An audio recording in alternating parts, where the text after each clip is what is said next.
Change. All There's right, going to here be we a go, jacket change. everyone. We are live. It is the 2025 Comrades Marathon webinar, the final one for the down run in 2025. We are so excited to have you here. Lots of people clicking on this one.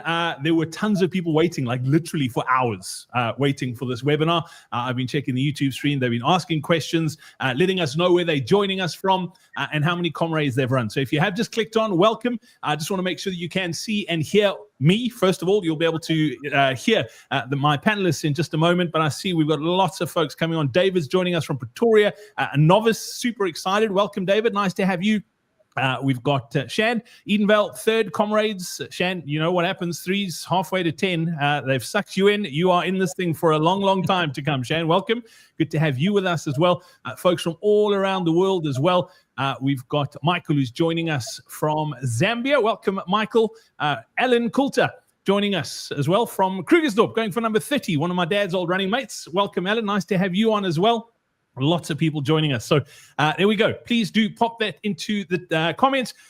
We're going to be super brief in our introductions this evening because we have got a lot to get through with you tonight. Just so you know who we have got on this webinar this evening, we've got Lindsay Parry, who's the official Comrades Marathon coach. He's got a postgraduate degree in sports science. He's led athletes to the last 4 Olympic Games, and for the past 25 years has been coaching professional and amateur athletes to PRs and podiums, some of the world's most prestigious races. He's coached back-to-back winners of the Comrades Marathon in Caroline Van Wasserman, now Cherry, also Shanae Bosman, a pretty decent runner in his own right as well. Lindsay, Comrades PB 711, Marathon 240 odds. Nice to have you with us tonight. Brad, I'm very, very chuffed to be here. I am super excited for tonight, and I'm going to say it, even if I'm saying it myself, that I think this is going to be the best presentation I've done. I've thoroughly enjoyed putting it together, and I am very excited to do this presentation tonight. So, yeah, awesome, and chuffed to be here. I hope you haven't put the mockers on yourself, Lindsay. That's you've set the bar really high. The pressure is on, so make sure you deliver. Okay, no pressure. And then also joining us this evening, super excited to have the general manager of the Comrades Marathon Association, Elaine Delay. Welcome onto the webinar tonight, Delane. Sorry, not Delane, Elaine. I'm going to get that mixed up without a doubt. Elaine's got his leadership's been pivotal in shaping and sustaining the legendary Comrades Marathon, and also his commitment to sporting and events industry extends to his role as a voluntary council member of the Council of Event Professionals in Africa, affiliated with the South African Institute of Communication Professionals. Elaine, welcome. Nice to have you on. I think it's the first time we've ever had you on one of these webinars, so welcome. Thanks, Brad. Thanks, Lindsay. Yeah, fantastic to be here. Looking forward to engaging with all your viewers, etc., and also to hear all the fantastic updates, advice that we're going to get from Lindsay. But extremely excited to be here. Thanks, guys, for the invitation. Yeah, absolutely. And Elaine, you're going to be running through some of the logistics because there have been lots of questions. There's some big changes in 2025. So we're going to go through some of those in a mo. My name is Brad Nadel, just so you know who I am. I'm known as the guy who lost a Backstreet Boy en route to running his very first Comrades. I've finished 3. I've done 5 Ironmans as well. And unlike Lindsay, I don't have a marathon PR of 2:45. It's more like a 4:17. Comrades best of 10:39. And along with Lindsay, I co-founded CoachParry.com, and we love questions throughout these webinars, okay? So please, in the comment section in the chat, underneath this video, wherever you are watching, feel free to pop your questions in there. We literally have close on 1,000 people on this call. There are going to be more, so it's going to be virtually impossible to answer all the questions, but what I'll do is I'll filter and sort of group them into the same sort of questions and pose and answer as many of them as we can tonight. If I can also just take a moment before we get into tonight's proceedings to ask you to just copy the link of this video and share it in whatever Facebook groups you're in. I know most running clubs have got a Facebook group or a WhatsApp group that you share Comrades information in. I just popped it into mine as well, just so that the guys and girls who are running Comrades from my running club can watch this. And if I can ask you to do the same, just pop it into that WhatsApp group so that everybody you know who's running Comrades is aware of this webinar, because there is going to be some important information that we're going to share about the start, about the finish venue, about parking, all of that sort of stuff. And then, as Lindsay said as well at the start of this webinar, he's got some incredible information to share with you that is going to really help you on Comrades Race Day. So, Lindsay, I'm going to put you in the backgrounds for a moment, and we're going to go through some of the information that Elaine wanted to share with us this evening. So let me just remove you from the stage, and let's get Elaine on.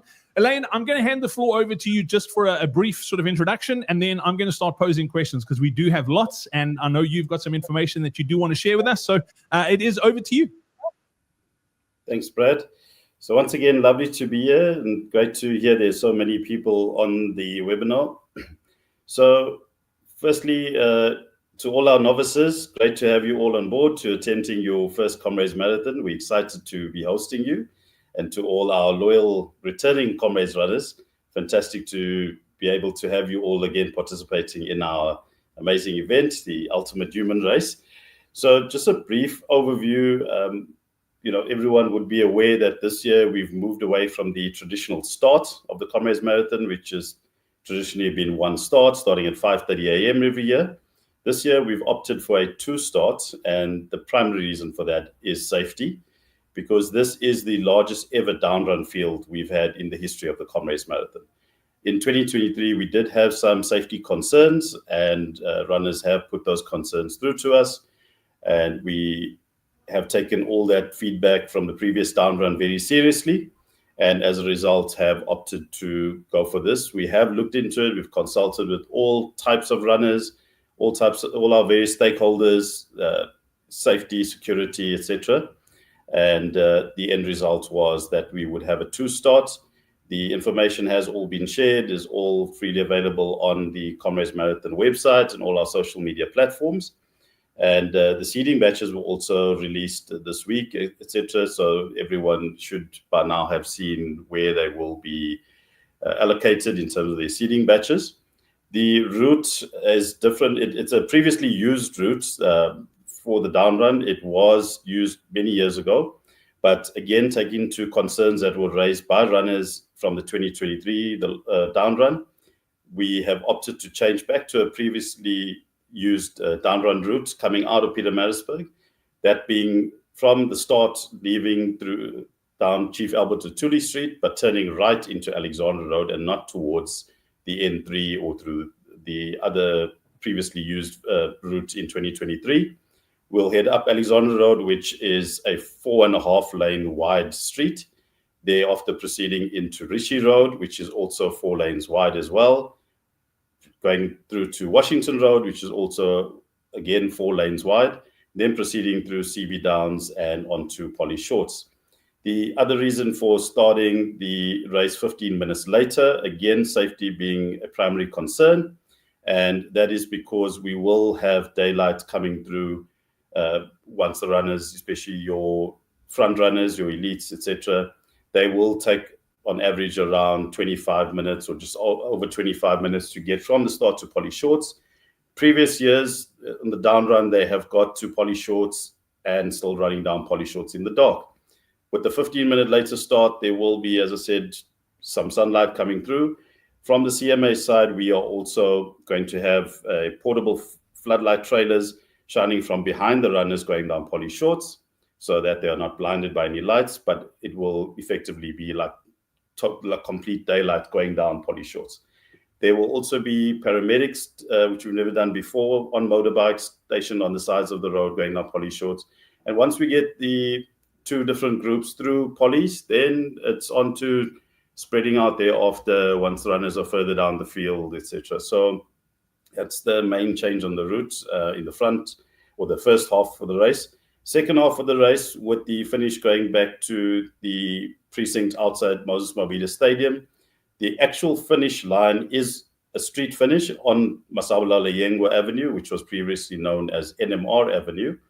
And Comrades hasn't done a street finish from the very early days of the Comrades was founded, which used to be from City Hall to City Hall.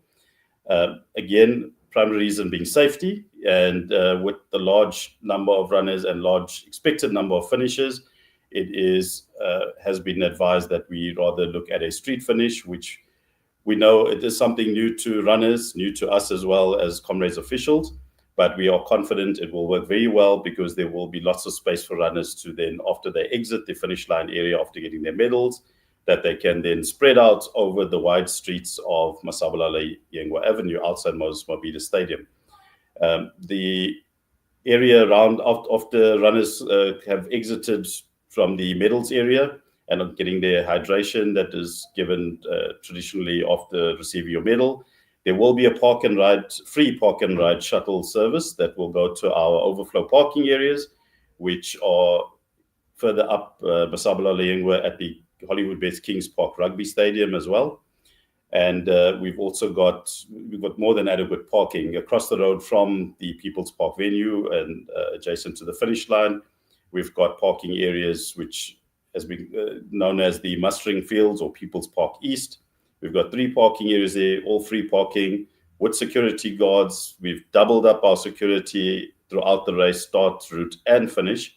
We know that some runners have experienced some incidents in the past at the finish because of the crowd congestion.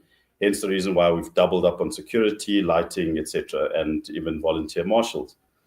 The park and ride is also a new facility or new introduction to Comrades, which has been well received by runners that are aware of it already. We've also got additional parking that's not in the immediate finish precinct, being at the Centrum Parkade in the city centre.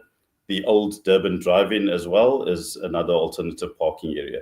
Those shuttles will also have buses running to those additional overflow parking areas. And the parking areas can be accessed via Snell Parade, which is on the beachfront side. From Snell Parade, proceeding through to Battery Beach Road. And there's also an alternative way through Sylvester Ntuli Road as well. But there will be marshals on site, traffic management teams that will be guiding runners or spectators, runner-supported teams, etc., families, to show them exactly where to park. Your vehicles will be safe, well protected by the various security teams on site. And we've also got a nice variety of various food vendors, also catering for vegetarians, halal, etc. We've got a kiddies play area, which haven't had one at the finish at Comrades since 2015. That's well manned by a team of dedicated staff that will take good care of the kids. Completely fenced off area, well managed in terms of wristbands, etc. And the kids can also be entertained while they waiting for their, with their family, etc. There's also a beer garden that spectators, public, etc. can access, sponsored by Castle Lights. That's inside People's Park. And the majority of our marquees and infrastructure is inside People's Park in the venue. As I said, the finish line itself is on Masabalala Yengwa, but once runners exit, they can then either proceed to their club tents, beer garden. The Tog Bag collection is also inside People's Park. The physio rub tent as well, also inside the venue, and any other runner facilities. The medical facility is to your right on the mustering field parking, just after the finish line. We've got hundreds of stretcher bearers and medical personnel as well throughout at the start, route, and finish. And at the finish, that will be on site, also monitoring runners, etc. As well as even on the route at cutoff points, etc. We've got medical personnel throughout and safety officers throughout all aspects of the event.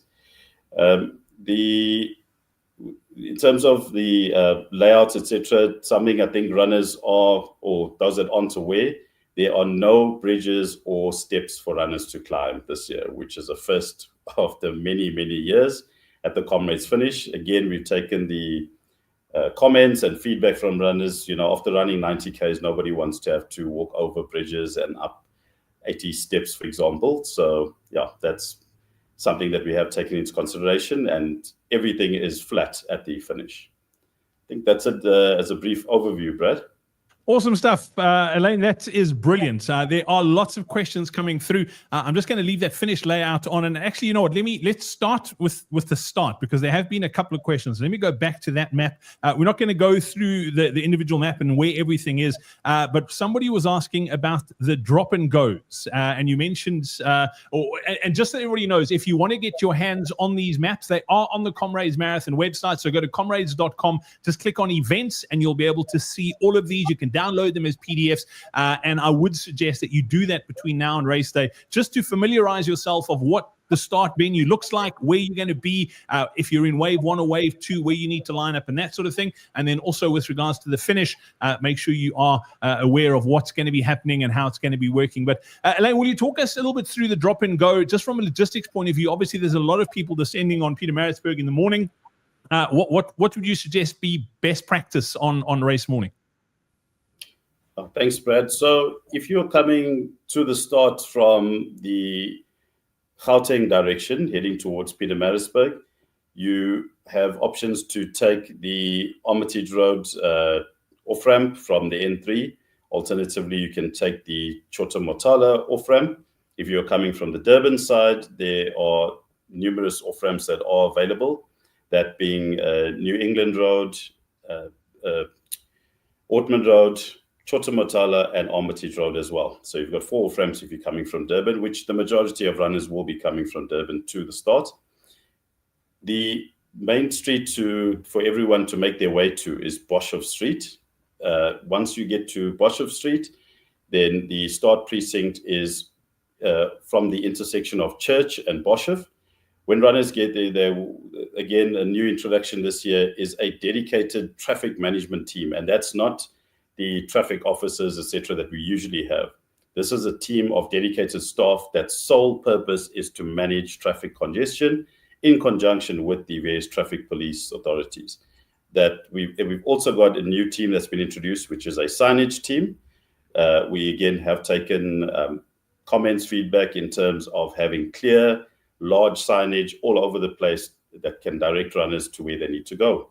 So when you get to Church and Boshoff Street, you will be directed by marshals, the traffic management team, traffic police officials. The drop and go is on Church Street. That's behind the library building, which is directly behind the City Hall. Another new introduction at the start area is a general warm-up area, which is in the old Freedom Square. That's a completely fenced-off area. It will also have portable toilets with janitors, and also a full-on private security staff complement there as well.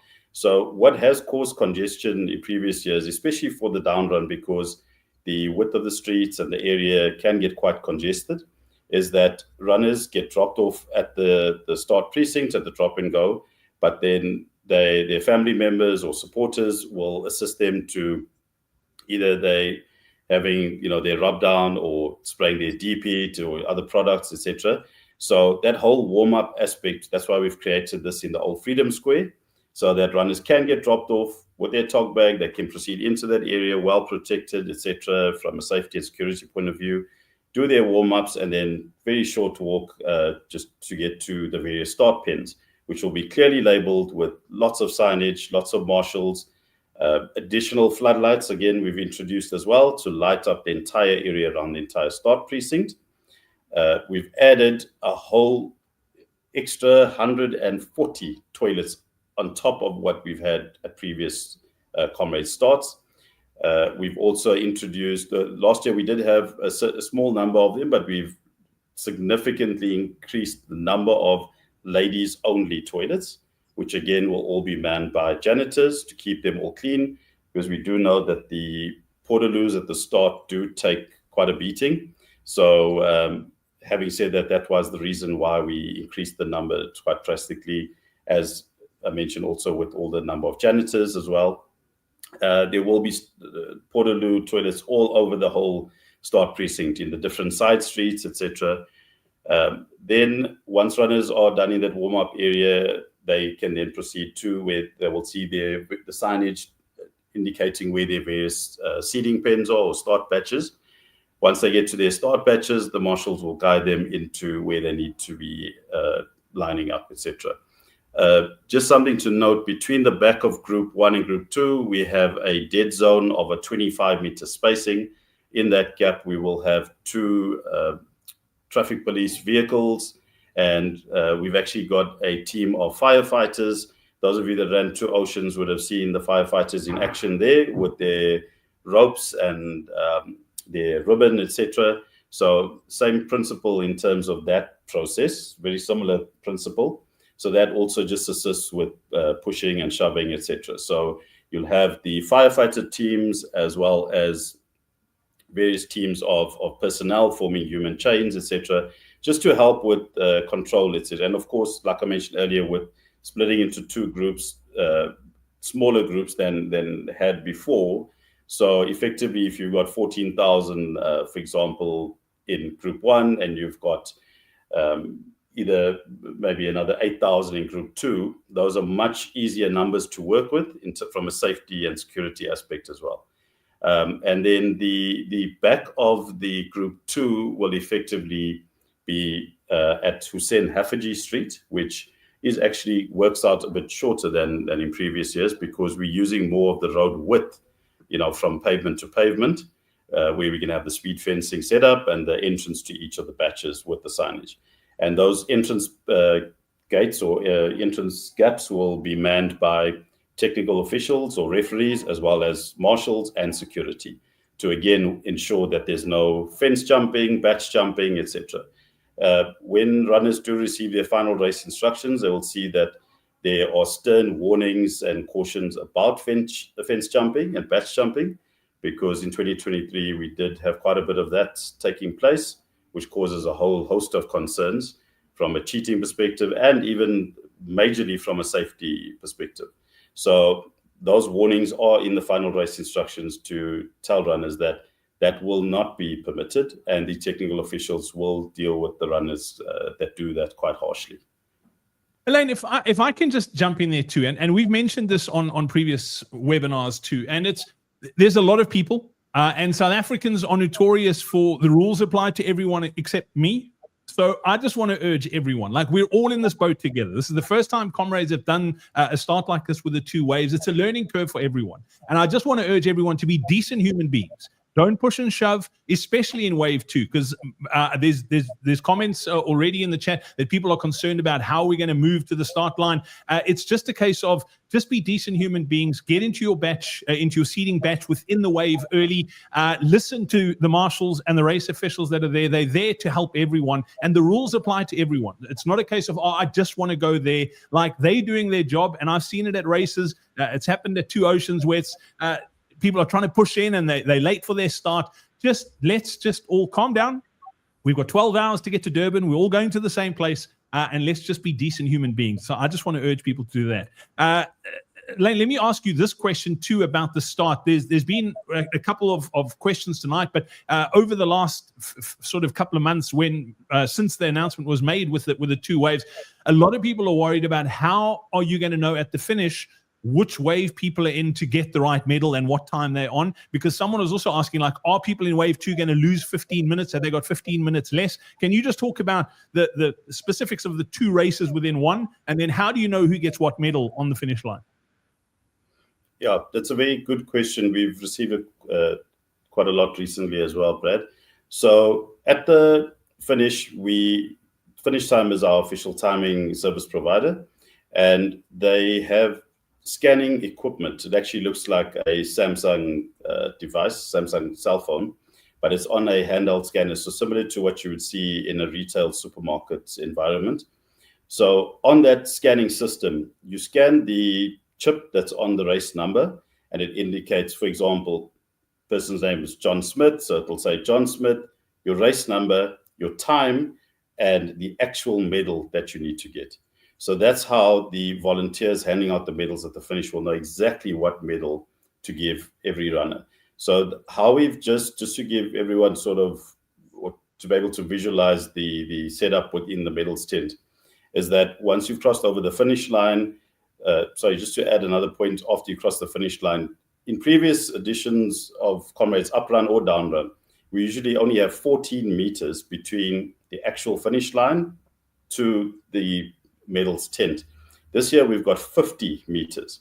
So that gives a lot more space for runners just to spread out and not be so super congested, particularly in the last 2 hours and when the larger runner buses come through. So when runners are approaching the finish tent, firstly, we're going to have volunteer spotters that will be in a purple t-shirt and an orange t-shirt. It will have the group 1, group 2 on the t-shirt. Your race number also on the bottom left corner has a block that says group 1 or group 2 with the appropriate color code. Then further up on the race number below the Thirsty sponsor logo, where it says Comrades Marathon 2025, background color again, either the purple or the orange. When you come over the finish line, the volunteer spotters will then advise runners. There'll be a whole team of volunteers showing runners which side to start keeping, left or right. When they get to the opening of the actual medals tent, the tent is divided directly down the center with 2-meter high fencing. There's security as well at the tent to ensure that everything is also going smoothly. But the volunteer teams are very large teams of volunteers, just to add, is that they are going to be split in half inside the medals tent. Now you've got a whole host of medal chutes that will be on each half of the tent. When you enter the tent, so if you're a group 1 runner, you go into the tent. If you as a runner have a query, etc., then you are scanned. We've got a dedicated team that are not going to be doing timing. These are just scanning officials. So we've got 6 of the scanning officials that stay there the entire day on the group 1 side of the medals tent and another 6 on the group 2 side. So you've got 12 of them in total. They then scan your chip and they will tell you, Brad, you are not, this is your medal. You are supposed to get a Vic Clapham, for example. And then you are ushered off. If you have an appeal or protest based on time, etc., although the time will show you on the scanning device, then we have introduced an appeals tent, which is slightly away from the finish line area, where you will be escorted by a volunteer and you can speak to that's managed by the technical officials. They will then hear you out and decide whether your protest, etc., or your appeal is valid or invalid, and then obviously final decision made in that regard. But generally, most of the queries will be resolved by use of these scanning devices. We have got a backup solution. We know technology can fail at the worst possible time. So we've got a second backup Wi-Fi solution and fiber, etc. So should there be any technological connectivity challenges, we immediately in real time go straight over to the backup system. So that's also been catered for, as well as we are self-sufficient, not relying on Eskom or municipality, etc. from an electricity point of view. Generators powering all our facilities, our various systems like this timing and medal system, etc. So yeah, that will then alleviate in terms of any queries. And also, traditionally on the finish line, when you have a gun fired to do a switch over to the next medal that's coming up, we would then only have that one type of medal being handed out. Whereas this year, we are going to have whatever the previous medal was available in the one chute, and then the remaining chutes in each of the sides of the tent will then deal with what is the current medal. So that if there is a query, it's not a case of running to go and fetch a medal. You'll just be handed from the chute to your left, handed your correct medal if there was an error in that regard.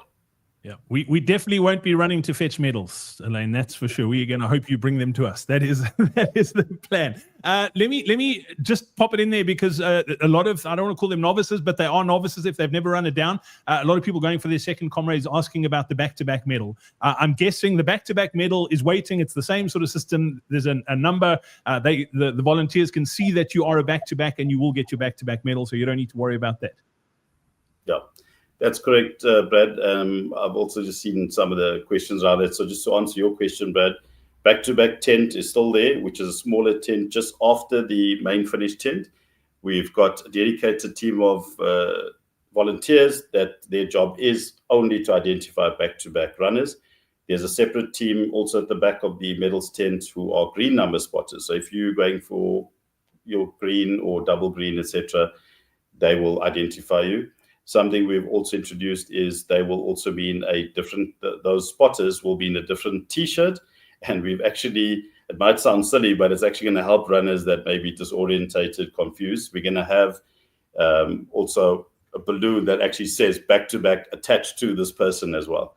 So, and the tent will be directly in line with the medal tent, whereas the previous years, particularly on an up run, etc., you would have to make a few turns after you go through the tent to be able to actually find the back-to-back tent, which can be quite difficult when it's very congested in that area. So we've now made it that all runners will have to walk past the back-to-back tent as well as the green number tent, back-to-back being on your left and the green number will be to your right. So green number runners don't have to walk all the way through the runner's exit like previous years at the finish. They'll have a separate chute manned by green number volunteers, taking them straight into the green number club tent as well. There was a question, Brad, I just want to pick up here that I wanted to mention about, will there be 2 clocks at the finish? And yes, there will be 2 clocks that will have showing the purple or the orange, and those 2 clocks are relative to whichever group that you're in. And Brad, you touched on it now in your last comment that everyone does have 12 hours to complete the race. Yeah, it's essentially, I'm dumbing it down here, but it's essentially 2 races in one. So people in wave 1, when your gun goes, your race starts. When people in wave 2's gun goes, their race starts. So it's basically 2 races happening 15 minutes apart, and everything is happening exactly the same, just 15 minutes apart. So everyone has got 12 hours to finish this race in. It doesn't matter what batch you're in. That's just the way it works. And if you're in batch 1 and you miss the 12 hours, you don't get an official finish. You don't get an extra 15 minutes. I think that's important to say as well. And then before we get into refreshment stations along the route, lots of questions that have come through to Comrades, and we're getting it as well at Coach Parry. And there've been 1 or 2 comments this evening about the road closures, and we showed it on the sort of start map, but also around the finish. There's lots of road closures. Comrades haven't made any official announcements, but that is imminent. Yes, Brad. The road closures we've formulated an integrated traffic management plan, which is taking into account the advice, guidance, and information from the KZN RTI, the Msunduzi Traffic Police, and the Durban Metro Police. And that information has been finalized and will be shared tomorrow with everyone via all our various platforms. We will not only post it on our website and socials, we are also going to send it to all running clubs via our running club database and to all the 2025 participants as well. All right, fabulous. So keep an eye out on that tomorrow. You will be getting details around the road closures. And then let's talk about the refreshment stations. Elaine, I was joking on my run this morning about how many there generally are at Comrades, especially later on in the race. You can almost see the next one from the one you're at. But I'm guessing the amount hasn't changed. But what can we expect refreshment stations-wise, Comrades 2025? So Brad, like many people refer to the Comrades route as an actual buffet, which it is. So we've got 47 refreshment stations, all manned by various organizations and companies with their teams of dedicated staff, volunteers, etc. Your various products, for example, from some of our sponsors being Thirsty, Coca-Cola beverages as well. We are still, we've had this question quite a bit. It may have come after Oceans, I think. We are still doing the Thirsty water sachets. We are not doing water in cups. The Coca-Cola is, however, offered in cups, and the volunteers are all well trained, etc., to only pour small quantities in those cups, etc. 32GI has come back on board as a sponsor as well. So 32GI are sponsoring energy bars, gels, and some of their supplements that assist with cramping, etc. So they will have their products at numerous refreshment stations along the route, and they will also have 2 of their own activation stations on the route as well. We've got such a wide variety. We've got Amaheu products. We've got the baked baby potatoes. There's salt as well that can go with that if runners opt to have some salt with it. You've got chocolates, biscuits, bananas, and a host of all other products, etc., that are available to runners throughout the race.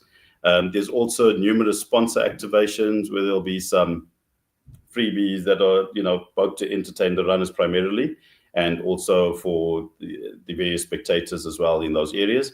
but our sponsors have really come on board to assist us with some of those activations.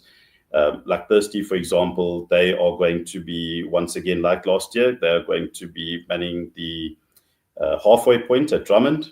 But Thirsty is amping it up like to the next level. They are really going over and above to create a massive vibe in terms of hearse, etc., DJs, and all sorts of entertainment there, just to encourage the runners when they come through halfway. They're also going to be handing out refreshments, etc. They also have a second activation at Cowies. And at Cowies, they're also going to have another option of 300 ml smaller thirsty still water bottles, which actually was well received last year by runners at that point, because when they do get the water bottle, runners can then take their own supplements or powders, etc., and mix it in the bottle, and then keep the bottle for quite a distance thereafter. But that's over and above the sachets. So we will still also have sachets, as I say, throughout the route. And the tables are well spaced apart. Some are actually quite close. Some on average can be between 1.8 to 2 Ks, but the general average is around up to 2.5 Ks per table. Elaine, just a question somebody was asking about sort of running flasks. If somebody's running with a hydration pack or flasks, are there places along the route where they can fill them up at these refreshment stations? So, Brad, unfortunately, we don't have any of those. That does come with its own logistical challenges in terms of water source, etc. And even in terms of water, because like Thirsty's products, for example, are well tested, etc. We wouldn't want a scenario, especially something that hasn't been well tested, etc. We wouldn't want a scenario where runners may ingest water from a water tanker kind of setup, etc., and then causes them any tummy issues, etc. So for this year, we certainly don't have it, but it is something we've had a request come through from some runners, particularly those runners that like to run with their camel packs as well. So it is something that we are looking into for future editions of the race. All right, cool. And then somebody was just asking, is there going to be Thirsty electrolyte sachets at every single refreshment station, or is it going to be alternating? The Thirsty electrolyte sachets will be alternating, but they are at most of the refreshment stations. Okay. All right, brilliant. And then with regards to road closures, let's talk spectators. A couple of people asking, are spectators allowed on the route itself?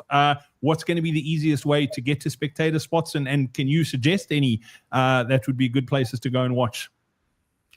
Yeah, Brad. So we've got 3 official spectator points this year.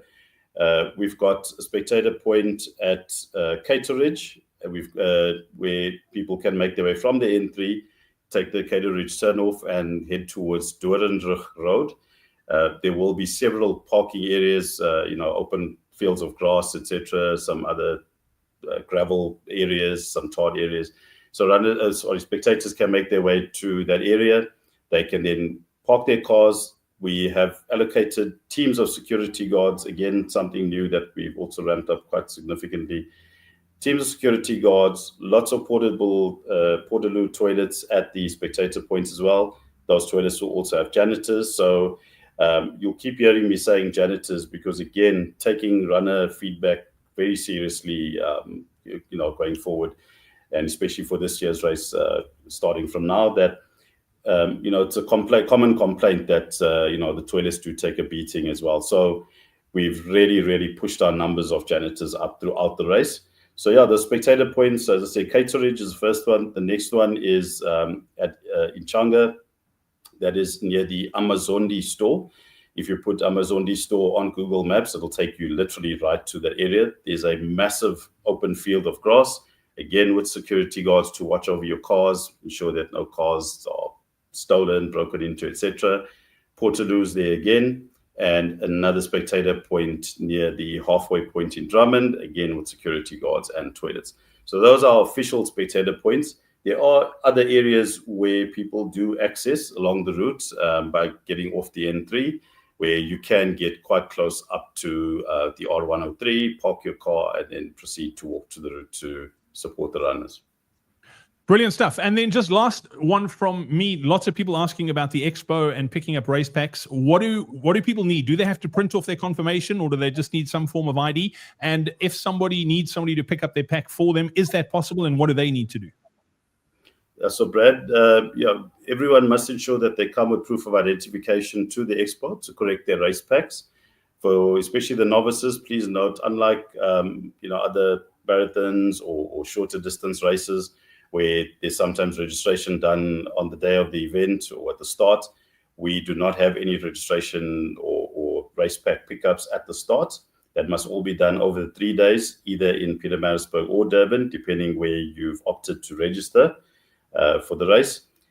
If someone does want someone else to collect their race pack on their behalf, they need to make contact with us in advance, via info@comrades.com, or they can contact our office at Comrades House just to let us know. But also the process with that, we would need a copy of the proof of identification of that runner, also a proxy letter signed by that runner giving the proxy right to the person collecting.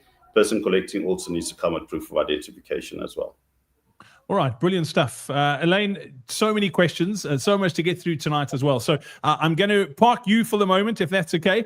Lindsay's got a ton of stuff that he wants to run through tonight as well, just with regards to the final run-in, the last few days, and then race day itself. But I have flagged a whole bunch of questions, and we're going to stick around for as long as humanly possible. We should be sleeping as well, because there's lots of recovery that needs to be done from the runner's point of view, and there's still lots that you need to do from a race organizing perspective.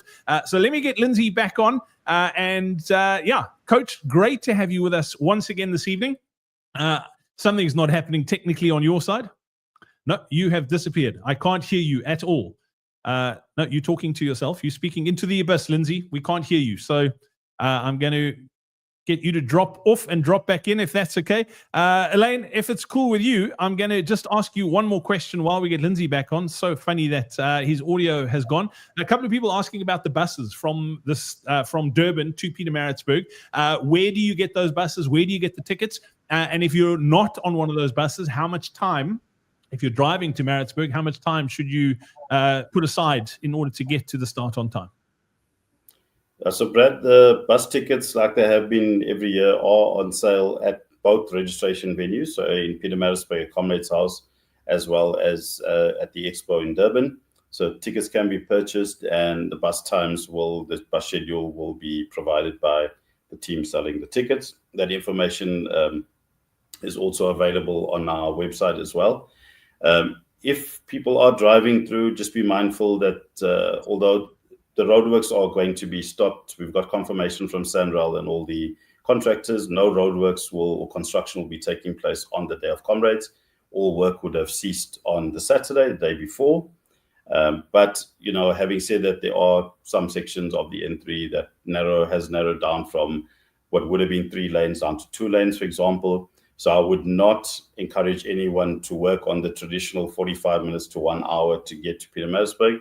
And of course, being mindful of the number of cars trying to get to Maritzburg. So I would say a decent or safe buffer would be anywhere between 2.5 to 3 hours, Brad, at the minimum, to just make sure that you get to the start comfortably without rushing and, getting disorientated or confused as to where to go. So that'll buy you time to make your way to Boshoff and Church Street intersection to proceed through the drop and go area at the start.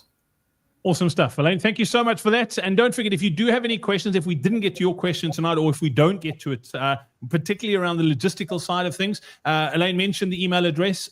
It's info@comrades.com is the email address. They are super good at replying. So if you've got any questions logistically, that is the email address to pop your questions through to. Let's see if we've got Lindsay back with us. Lindsay, can you hear us? Can you see us?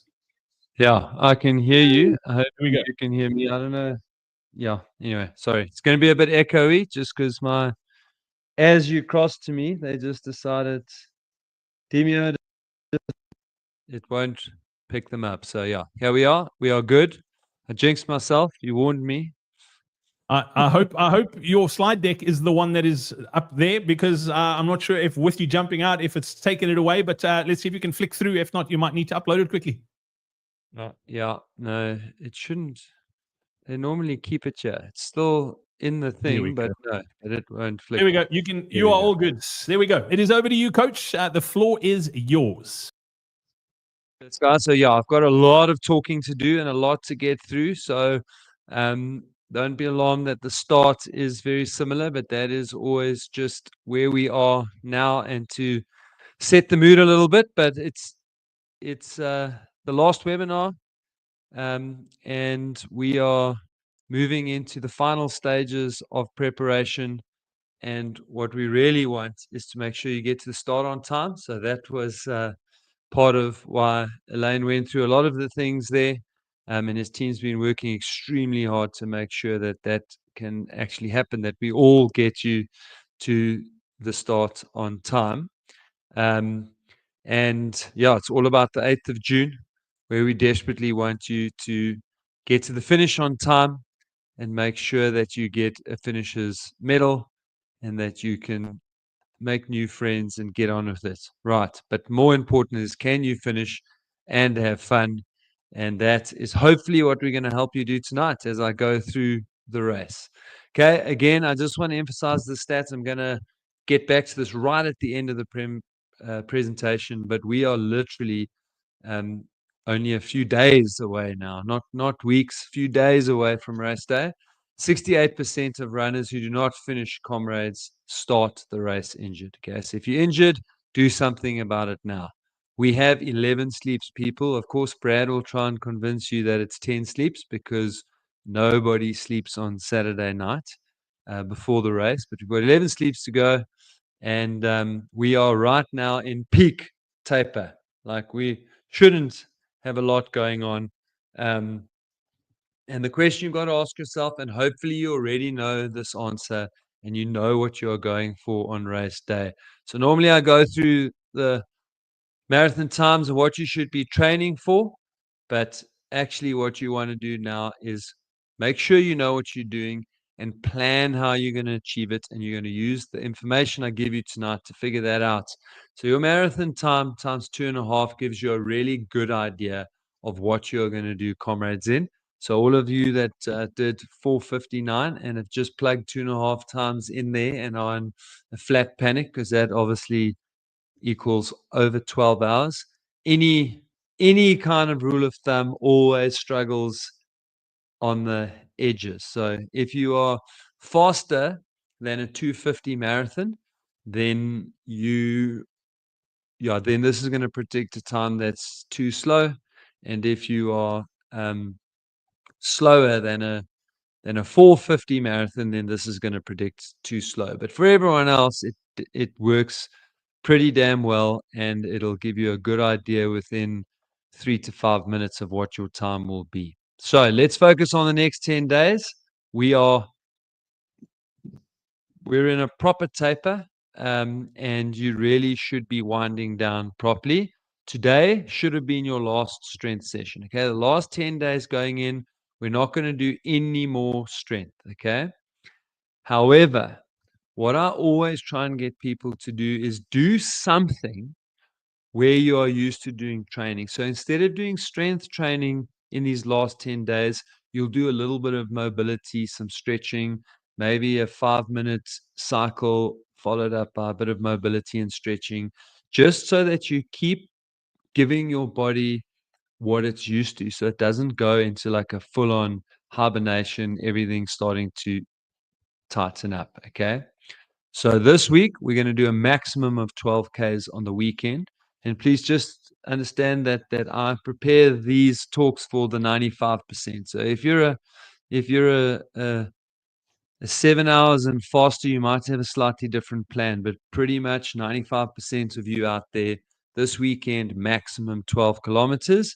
You can keep doing your intervals this week, but you really want to do those as a tempo. On the finisher plan, I've still got a time trial in there for tomorrow.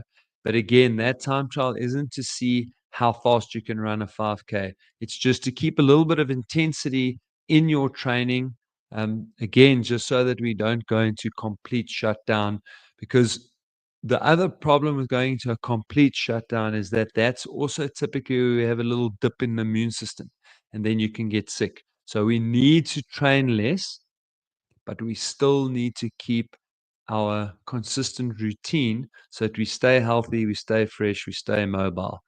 So you'll do that time trial, but you'll do it more as a tempo, not flat out. And that goes the same for all your intervals and everything that you're doing. Okay.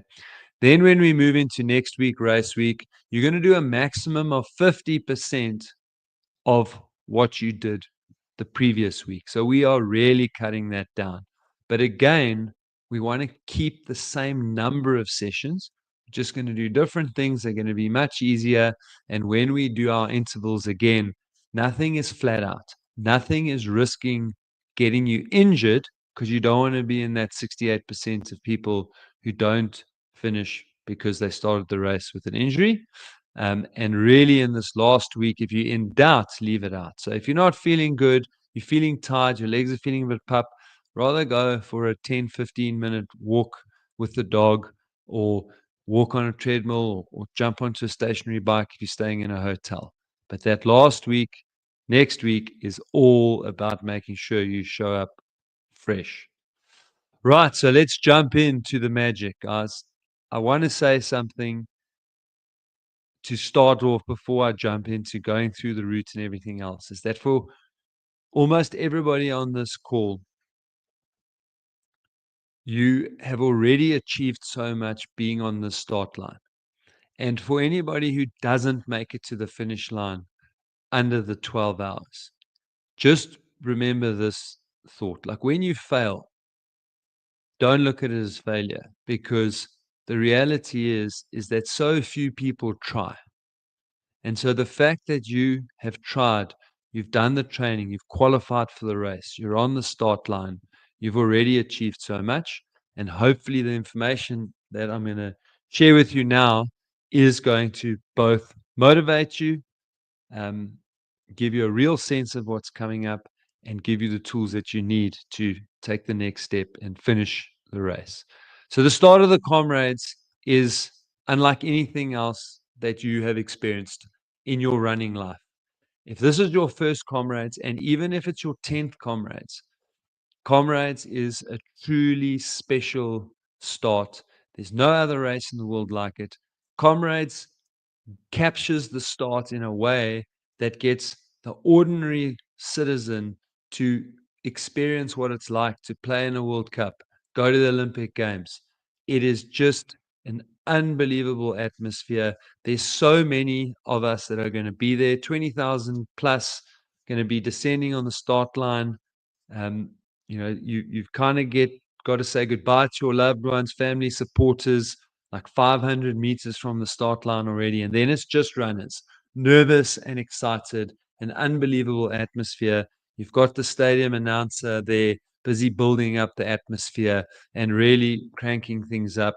We're going to all get into our little pens, and you already start making new friends. You will see international runners in there. People will ask you questions. People will ask, is this your first one, your fifth one, whatever. You're already kind of getting in this vibe of the Comrades race. And then we're going to get into our start batches. As we get to about 10, 15 minutes before the start of the race, they're going to drop the barriers between all the starting pens. We're all going to move up, get as close as we can to the start line. And then we're going to start with the national anthem. And when they play in Nkosi Sikelel and the runners are singing along to it, you're going to get goosebumps, and you're going to know exactly what I mean when I say this is like the ordinary man's Olympic Games. They go through Nkosi Sikelel, and then we get Shosholoza, and the whole crowd gets into that. Then we move on to Chariots of Fire, and you really just start to get psyched up and ready to go. Then we get the recording of Max Trimborn's Cockcrow, and then the gun will go, and you're off. And the one thing about this new start that's going to be quite different is that for a lot of people in the past, that gun would go off and there would be nothing. Nothing would happen. You'd see people miles in the distance going, but nothing will be happening.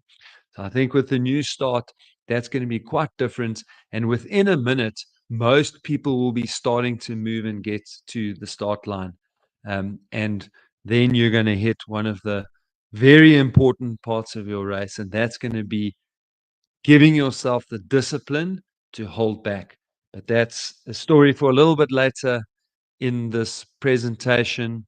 But you'll be on your way to Durban. And importantly, I'm going to take you through that route now so that you can visualize what you've got to do.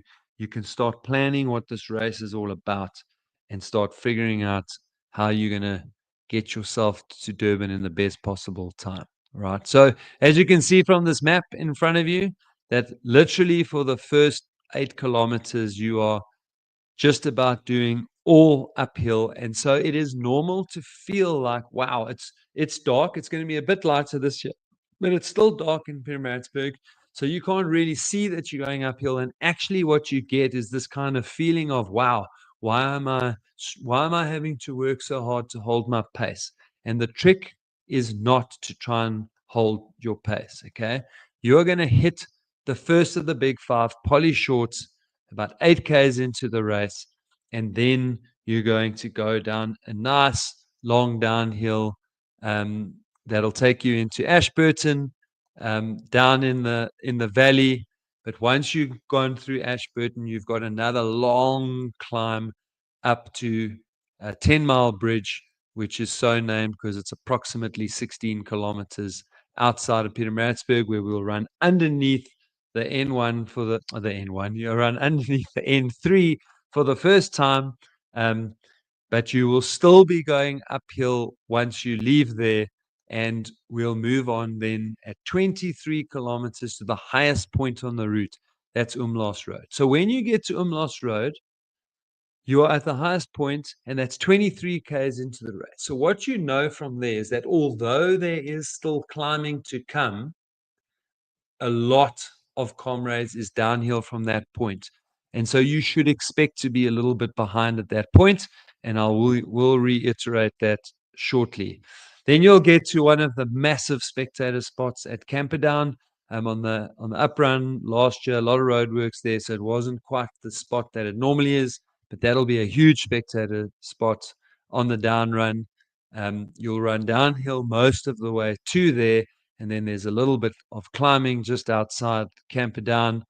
We move along then to Cato Ridge. It's lumpy, but mostly downhill until you get to Cato Ridge, bit of a pull just before you get there. And then we'll enter what's known as the Harrison Not So Flat. So again, it does tend towards downhill through the Harrison Flats, but it's lumpy. So don't expect it to be too flat. There's really not much flat on Comrades. You're either running up or you're running down. Next, we'll get to number 2 of the big 5.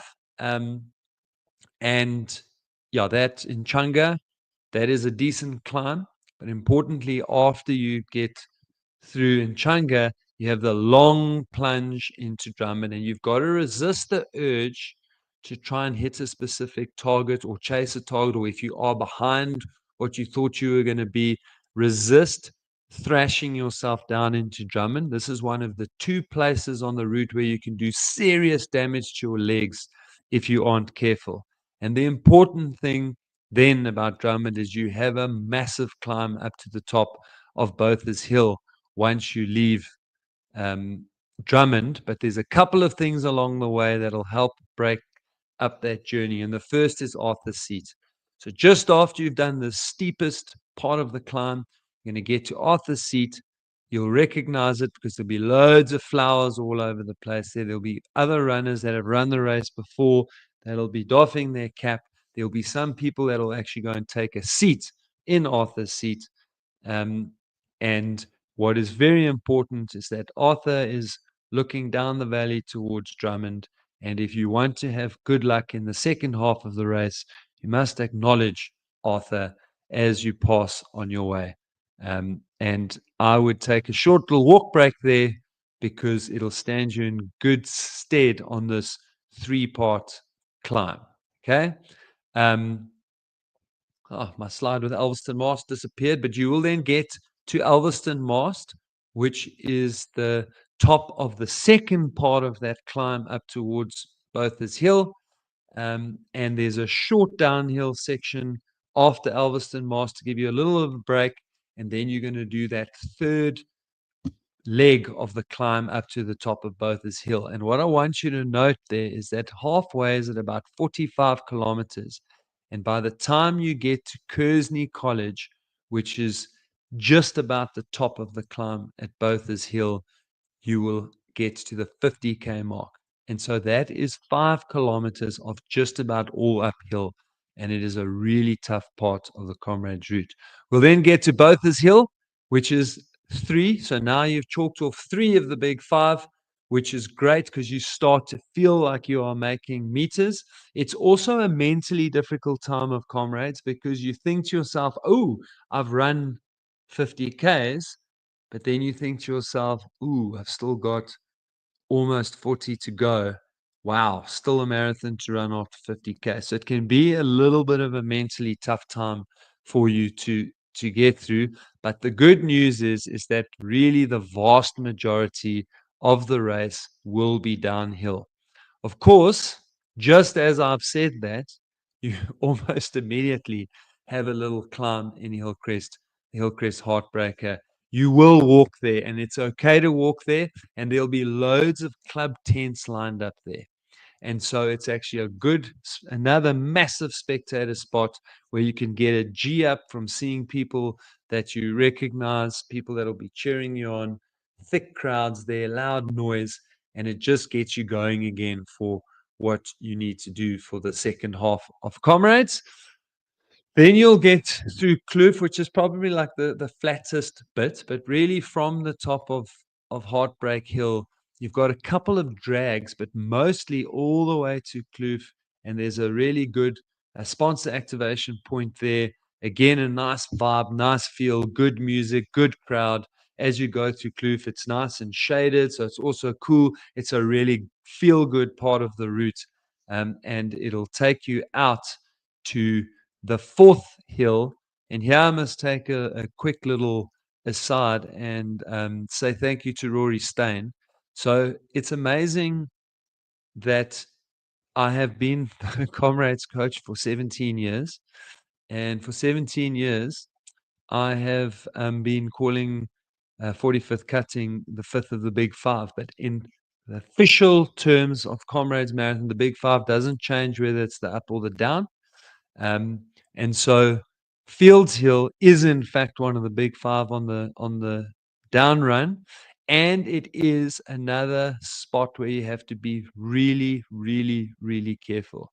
It is steep, it is long, and it has a sharp camber. And if you go down there too hard, you will smash your legs up, and then you are going to struggle to run once you get to Pinetown. So Fields Hill, caution, caution. Use the downhill, use gravity, let it take you a little bit faster, but do not push yourself as you go down Fields Hill. Then at the end of Pinetown, so you go through Pinetown, and look, Pinetown, it's going to be hot. So that's one thing that most of you have to prepare yourselves for, is that the literal hottest part on the course is down Fields Hill through Pinetown until you get to Cowie's Hill. Now, Cowie's Hill is another mentally tough moment because by this stage, your body has had enough of going uphill. Okay. It really can't deal anymore. And I always feel on Cowie's Hill that I have to walk much more than I would like to up Cowie's, but it's a run walk up Cowie's Hill. And I just feel my climbing legs, they are gone. But as soon as you get over Cowie's and start running down the other end, you actually realize that it's fortunately not your legs that are done. You can still mow it downhill. And this is for me the best part of Comrades. I was asked by one of my clients today, right, where is the points on the route if I'm feeling really strong and good that I can go for it? Well, this is the point, but you won't be feeling that good. You will hopefully still be feeling quite strong and your legs will be feeling quite strong. But this is the point where you'll kind of go, okay, I'm going to let myself go a little bit. This is the point where I'm going to start trying to get ahead. Just before 15Ks, there is a little climb, but it's really short. Can't remember if it's steep or not. I just know that at that point, I'm so done with running uphill that I take another walk break on this short little bit, and it hardly slows me down. And then, as I said, from that point at the spirit breaker, you go for it until you get to 45th cutting. It is the nicest running. There are lovely pockets of crowds along the way there. Once you leave Westville itself, uh, just after you leave the Westville church, where there's another huge crowd and spectators that gather there, it is a little bit lonely on the highway, but it's really good running, and generally a lot of people moving well until they get to 45th cutting, which, on a normal day, 45th cutting would be nothing. It's not quite a kilometer, or maybe just over a kilometer climb. It's not that steep. You can see the top from the bottom. There's just thousands of spectators lining 45th cutting. So it's just another feel good spot where there's just so many people willing you to get to the top, and you can do a run walk over the top there. And the Mayville off ramp, which is as you come off 45th cutting, that one catches me a little worse than 45th, but that's because it's just so steep. It's barely runnable. So you just walk it up. It's about 400 meters. Get that out of the way, and then you are cruising to Durban, and you've just got the little speed hump of Tollgate Bridge to get over with 5 kilometers to go. And then from there, it's mostly flat-ish, very gently rolling until you get into Durban itself, and you've got your long straight to the finish. So that's the route. That is what we are preparing for. So how do we use this information? Okay. The first 30 kilometers of Comrades are literally going to determine what you do in the last 30 kilometers. If you look after yourself in the first 30, you'll be running in the last 30. If you go too hard in the first 30, you will be walking in the last 30. And that's when Comrades starts to get difficult, and that's when times start to balloon. So here's some information. Okay, I want you guys to write this stuff down, because these are the kind of numbers that can really just help you to plan the race properly and run it as you should. Okay. In the first 30 kilometers, and these are net values, by the way, they're not gross numbers, they're net values. So some of these Ks have got a little bit of up and a little bit of down, but your net climbing in the first 30 kilometers of Comrades, 390 meters. That is 46% of the climbing that you are going to do on the down run is in the first 30 kilometers of the race. You've got 250 meters of descending, which is only 17%. So you are going to be behind your schedule. If you are running a bull run and you need to be averaging 6 minutes a K, if you're averaging 6 minutes a K at the end of this 30 kilometers, you won't average 6 minutes a K for this race. You will walk in the second half. You'll walk a lot in the last 30, and your average in the last 30 will drop to below 7, and you will then not finish with the bull run. So you have to be behind at 30 kilometers. At 23 Ks in particular, you'll have caught up a fraction by 30 Ks. But by 23 kilometers, you will be behind your average pace. And if you are not, you went way too fast in those first 23 kilometers. And to be honest, you'll probably already be hurting at that stage. So you'll already kind of get a sense that you've got problems coming your way. Okay. Then through the next 30 kilometers, 30 to 6 Ks, steady does it. That's your motto. Okay. Steady does it, because although you've still got a ton of climbing, remember you've got that massive climb out of halfway. So effectively, the 350 meters of climbing, which is 41%. So to this point, you have done just under 90% of the total climbing by this point. And in this section, most of that climbing is coming in two parts. It's coming at Nchanga, and it's coming on Bothas. Okay. So that long climb out of Drummond. But you've also got 480 meters of descending, which is 33% of the downhill that you're going to be running in the race. And so you are going to get pretty close to catching up to your average time through this section by doing nothing fancy, by just running, keeping everything easy, walking the ups, and taking advantage of the downs, not pushing the downs, just taking advantage of the downs. Okay. And then in the final 29.98 kilometers, the final 30 Ks, this is where you just roll and roll and roll and roll down the hill. You only have 115 meters of climbing. 13% of the climbing happens in the final 30 kilometers of this race, but you have 716 meters of descending. 50% of your total descent happens in the last 30 kilometers of Comrades. And so if you use the course, then you will get to 45th cutting way ahead of your scheduled pace, and then you'll probably lose a bit as you go into those last 8 kilometers. Okay.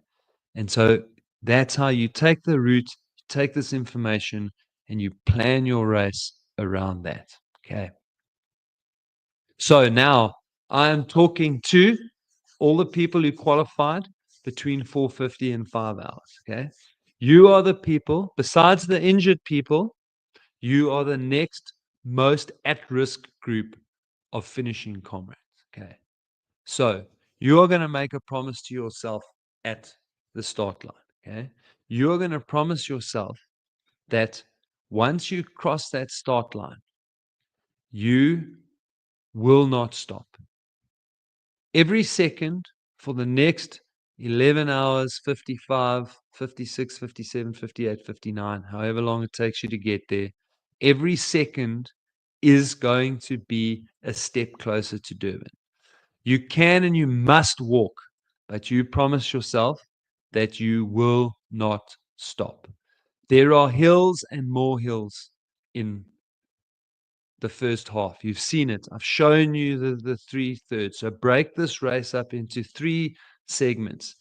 On your arm, you've written don't stop. You've made yourself the promise. That is written on your right arm. Now on your left arm, you're going to write hold back. In the first 30 kilometers of this race, you're going to hold back. You're going to run slower than you think you should. Comrades is a game of patience and it is a game of bravery. If you are brave enough to run the first 23 kilometers slowly enough, you will be rewarded in the last 30 kilometers of Comrades. So we're going to hold back and make sure that we don't wear ourselves out on those climbs. Okay. You've heard it from Elaine. You know how many refreshment tables there are. There are over 40 refreshment tables. If you stop at half of those refreshment tables, that's going to be 20 to 30 seconds every time you stop. So let's be conservative and call it 20 seconds. If you stop at half of those refreshment tables, 20 tables, 20 seconds per table, you add that up. Every third table is a minute. So you basically, that's 7 minutes just gone that you wasted stationary. Brad, I'm going to ask him to come on just now. And in fact, Brad, if you can hear me, come on now and tell them what happened to you at Two Oceans, because this is a place that you must not waste time at the tables. Yeah, and it wasn't on purpose, Lindsay. Obviously, if people who ran Two Oceans would know what happened at the refreshment stations at Two Oceans, that it was a bit disorganized and you had to stop sometimes to get drinks. And on Strava, you can have your moving time or your actual race time. So on a normal training run, it'll put your moving time. It takes out all the stops. And I looked at my moving time versus my finish time at Two Oceans. My moving time was 6:52. Two Oceans. My actual race time was 7:01. I missed the cutoff by 1 minute. And the only place I stopped was at the water tables. Yeah. So, and as you said, in this instance, it wasn't planned. You didn't want to stop, but it's easy for people to stop. And that's what I just wanted to show people, is that it's going to cost you if you stop at those stations. Okay. When you see your friends and supporters, it's cool seeing them. It's lucky you need it. So please don't misunderstand there. But honestly, you've been running for hours. There's nothing wrong with their legs. When you get to them, they can walk with you. They can give you the stuff that you need. And again, you can walk on Comrades. Just do not stop dead. Every time you stop dead, the clock just turns over. Okay. So you've got to start this with a promise that I will not stop, because if you run those hills too hard, it's going to cost you time in the second half. If you stop at all those refreshment tables, if you stop at your friends and supporters, if you stop for massage on the side of the road, that's going to cost you 20 minutes.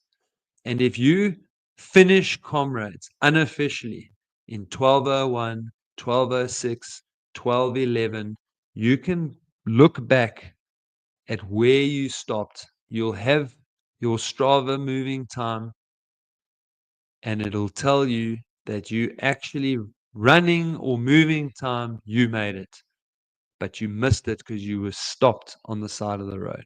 So for all the people at the back, the people who qualified between 4:50 and 5 hours, do not stop.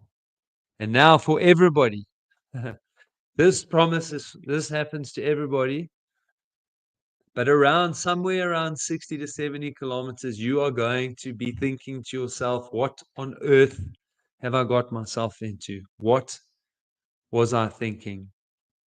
And you need to know why you are doing this race, because at this point in time, you need to know why it's important for you to finish, and you're going to make yourself this promise on race day. You can do it now, but on race day, this is what you're going to tell yourself, is that if I just keep going today, if I finish Comrades and I get a medal, I never, ever have to come back.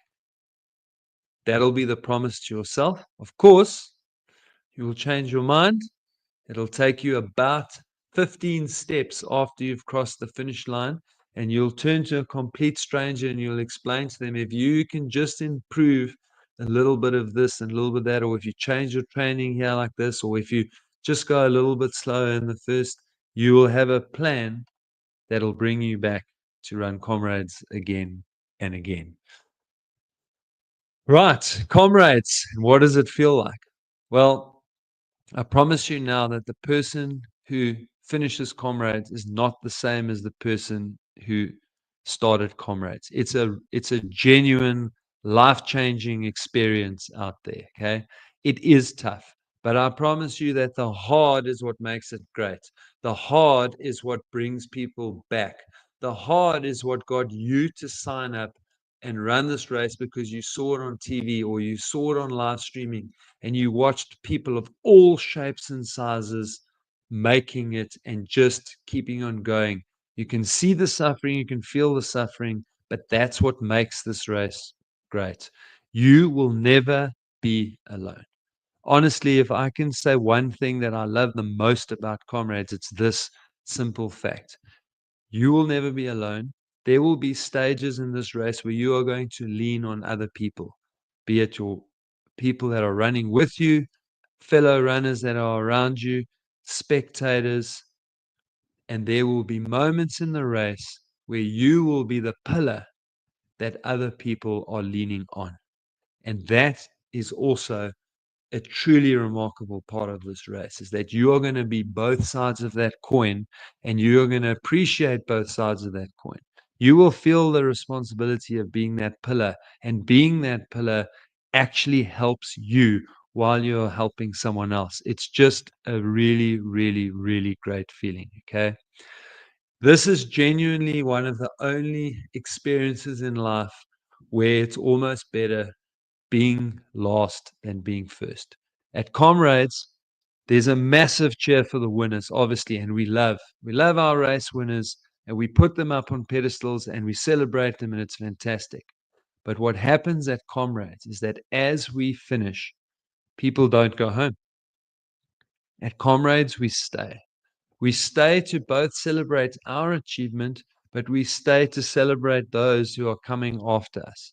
And as more and more people finish, and the club tents fill up, and the grandstands fill up, and more people make their way to the finish, there are more and more spectators the longer that you stay on the road. And the loudest cheers are saved for the people in those last 15 minutes. And in the last 5 minutes, it is absolutely deafening as everybody is lending the last of their energy to get you to the finish line and lift you up with their voices to get you an official finish at the Comrades. And so it's just a wonderful, wonderful experience finishing in those last 15 minutes.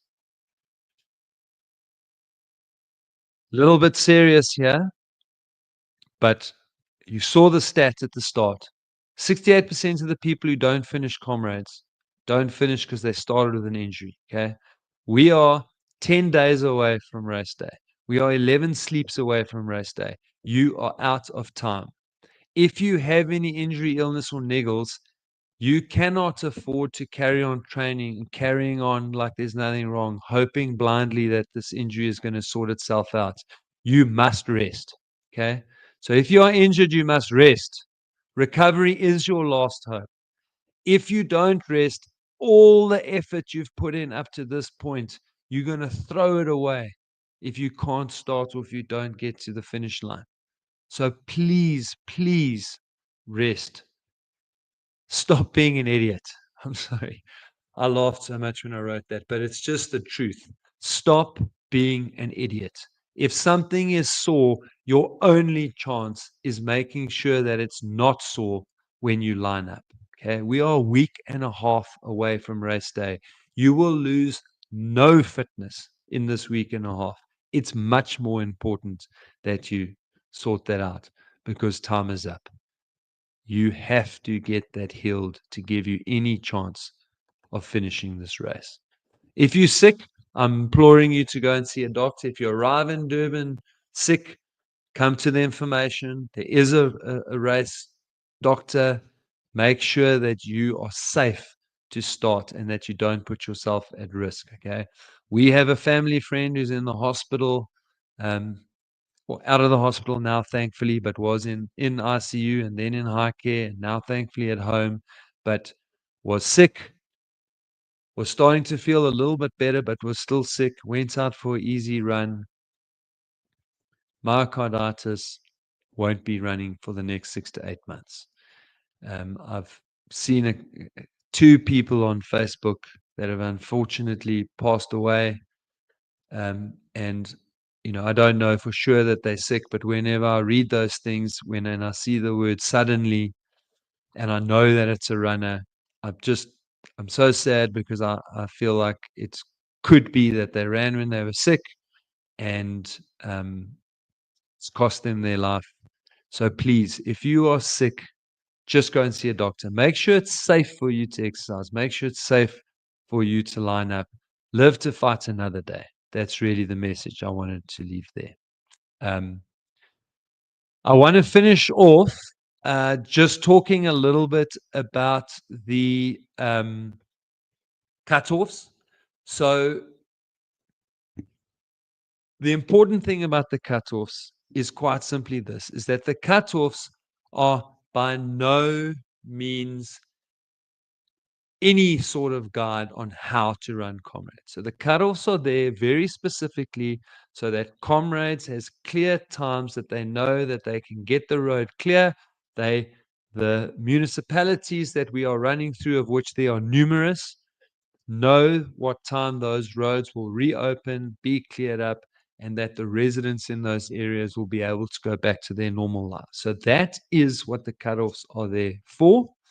And obviously then to remove people who have absolutely no chance of finishing the race. Okay. But they are designed in such a way that they provide you, the runner, with the ideal opportunity to plan your race and run it in the ideal way for you. And that you should only really leave the Comrades route if you realize that you're in trouble for some other reason, or you are injured, or you just know you're not going to make it to the finish. But with those cutoffs, very few people are going to be cut off. However, it must not be seen as the ideal way to run the race. Okay. You need to plan your race so that you do not get to 45th cutting with 30 minutes left to get to the finish line. Even the winners of Comrades are going to be pretty tight on 30 minutes. So for the rest of us, 30 minutes is just really not possible at the end of Comrades. So yeah, I just wanted to finish off by mentioning that, and actually just to applaud Comrades, to say that they really have given runners the maximum opportunity to finish Comrades. But you must plan your race, rely on those cutoffs, because if you do, you will finish Comrades, but you will finish unofficially, because you'll be stuck between 45th cutting and the finish line. Okay. So, yeah, I just wanted to wrap up with that. I know Brad and I have spoken about that on the podcast. So, the next webinar is only going to be in October 2025. So, keep watching the comrades.com and the socials. The good news is that the Down podcast will be carrying on after Comrades. And I think I don't know if we'll wait a week or 2 weeks, but we'll just change its name and we'll call it Up, but it will carry on. It'll carry on going. And yeah, obviously for those of you that have been swept up, and I know there's a couple of people that are listening tonight that actually aren't running Comrades, but they've already know they're going to be running 2026. So those Comrades plans for the up run will be up within the 3 weeks after Comrades. So you'll be able to sign up at coachperry.com and start preparing yourself for Comrades 2026. But that's enough about next year. Let's get back to focusing on what's important, and that is Comrades 2025.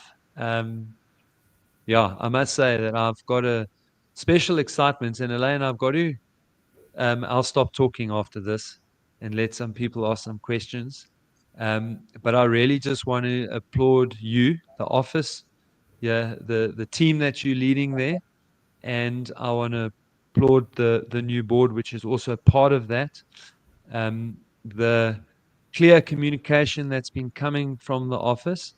I know every now and then people wait a little bit longer than they would like to get the information, but when it comes, it is clear, it is detailed.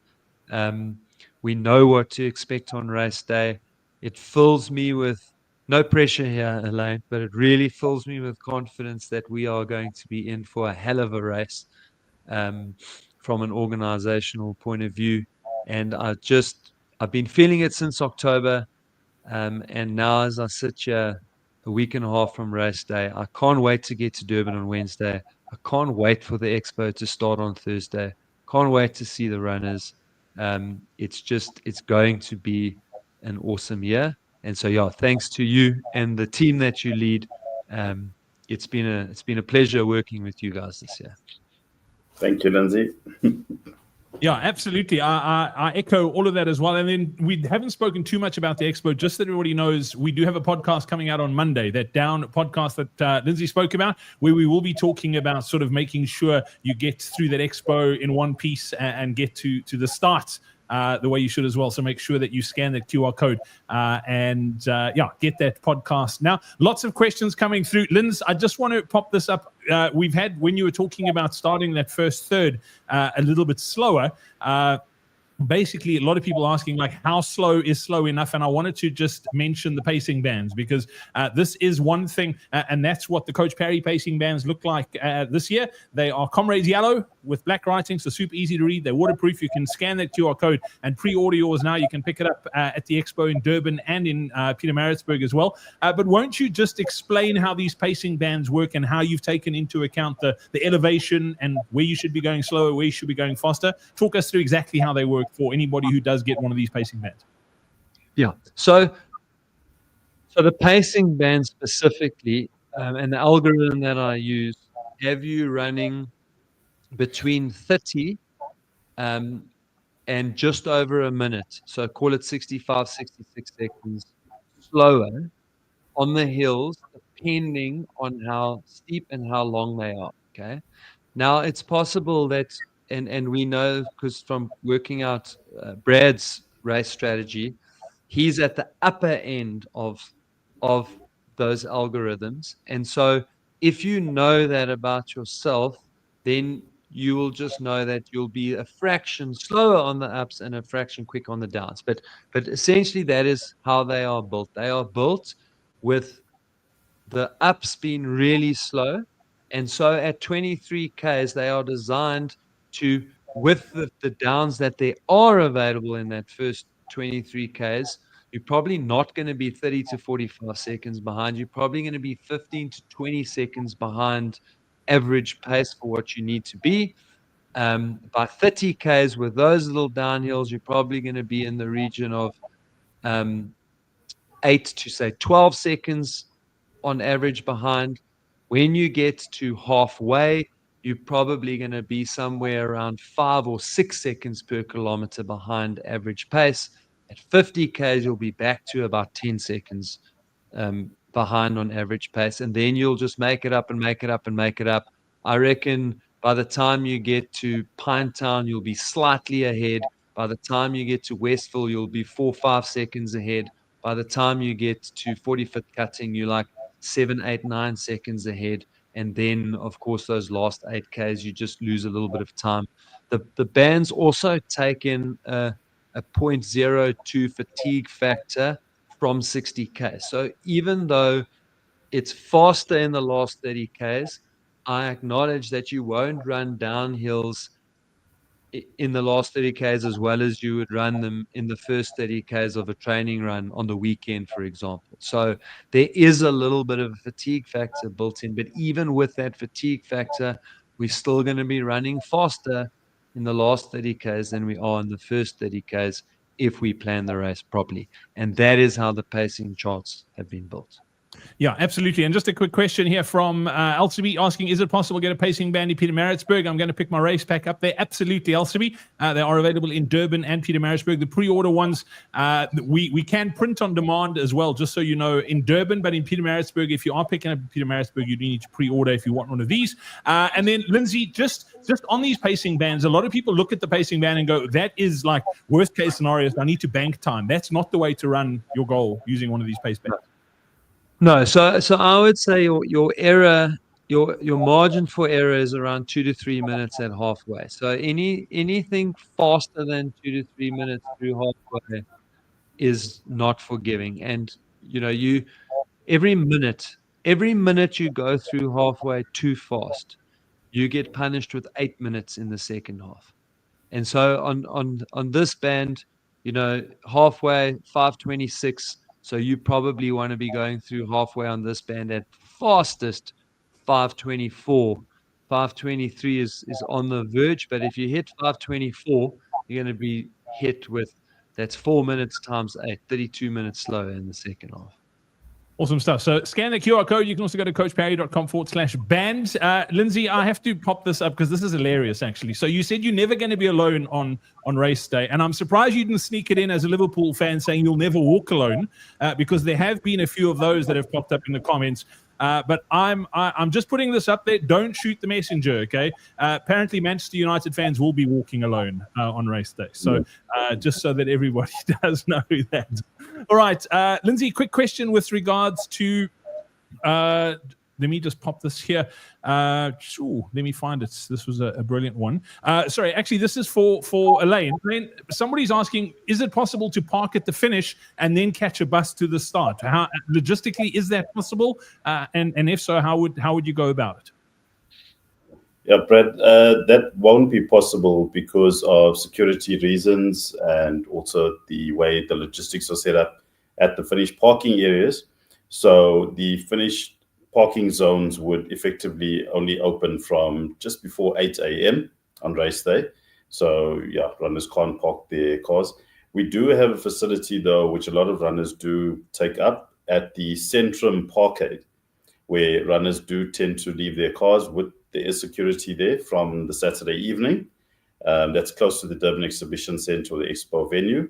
But the finish parking areas around the finish precinct, no, you won't be able to leave your cars there. And then the buses are departing from outside the Durban Exhibition Centre to Pietermaritzburg on the day of the race.